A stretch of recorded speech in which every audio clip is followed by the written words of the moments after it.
Hello everyone, আসসালামু আলাইকুম। Back to my channel. আজকে আমি আবারও চলে এসেছি এখানে লিচু ড্রিঙ্ক নিয়ে। এখানে দেখুন আমি 1 কেজি লিচু নিয়েছি। লিচুটিকে এখন আমি ছোট ছোট করে কেটে নেব।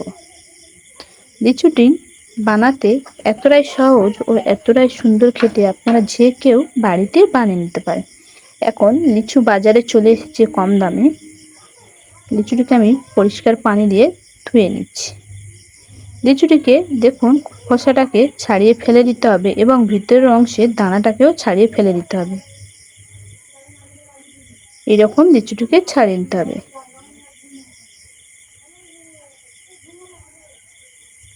এই লিচু ড্রিঙ্কটা বিশেষ করে বাড়ি ছোট বড় সবাই পছন্দ করেন। যদি লোক সংখ্যা বেশি হয় অবশ্যই বেশি পরিমাণে লিচু ড্রিঙ্কটা অবশ্যই আপনারা বাড়িতে বানিয়ে নেবেন নিজের পরিমাণ মতো। আমি প্রথমে লিচুগুলোকে ভালো করে ধুয়ে ছাড়িয়ে নিচ্ছি। দেখুন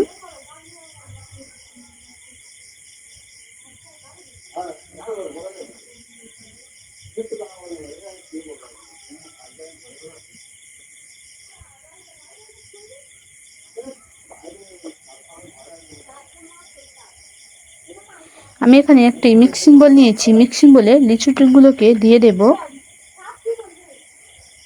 এবং লিচুটা নির্ভর করবে আপনার মিষ্টির উপরে। যদি লিচুটা পরিমাণে মিষ্টি হয় তাহলে চিনির পরিমাণ কম দিতে পারেন। লিচুটা যদি টক হয় অবশ্যই চিনির পরিমাণটা বেশি দিতে হবে।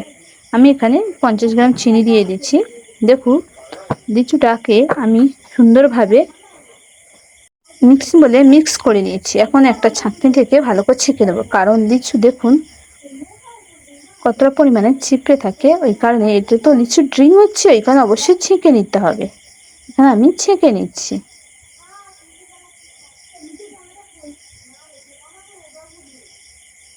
এইরকমভাবে আমি লিচুটিকে পুরোপুরিভাবে ছেঁকে নেব। এখানে আমি কোনো পানি ব্যবহার করছি না, কারণ এখানে লিচু ড্রিঙ্ক হচ্ছে, অবশ্যই লিচুর পরিমাণটা বেশি দেবেন। দেখবেন এইরকম লিচু একটা সাদা ভাব চলে আসবে এবং লিচুর একটি খুব সুন্দর একটি ফ্লেভার হবে। লিচু ড্রিঙ্ক যদি পানি না মিশিয়ে যদি শুধু লিচু রস বার করে লিচু ড্রিঙ্ক করা যায়, খুব সুন্দর খেতে লাগে।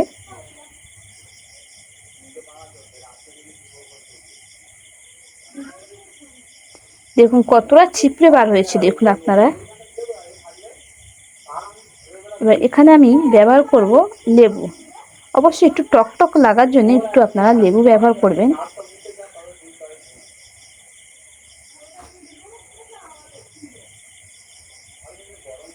এখানে বিট লবণ দিয়েছি 1 চা চামচ, ছোট চামচে।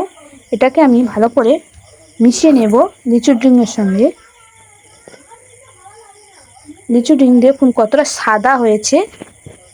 অবশ্যই দোকানে কেমিক্যাল যুক্ত লিচু ড্রিঙ্ক বানানো হয়, এখানে কোনো কেমিক্যাল ব্যবহার করছি না। ভিডিওটি যদি ভালো লাগে অবশ্যই লাইক কমেন্ট শেয়ার করে পাশে থাকবেন। আজকের ভিডিওটি এই পর্যন্ত। ভিডিওটি কেমন হয়েছে কমেন্টে জানিয়ে দেবেন। আল্লাহ হাফেজ।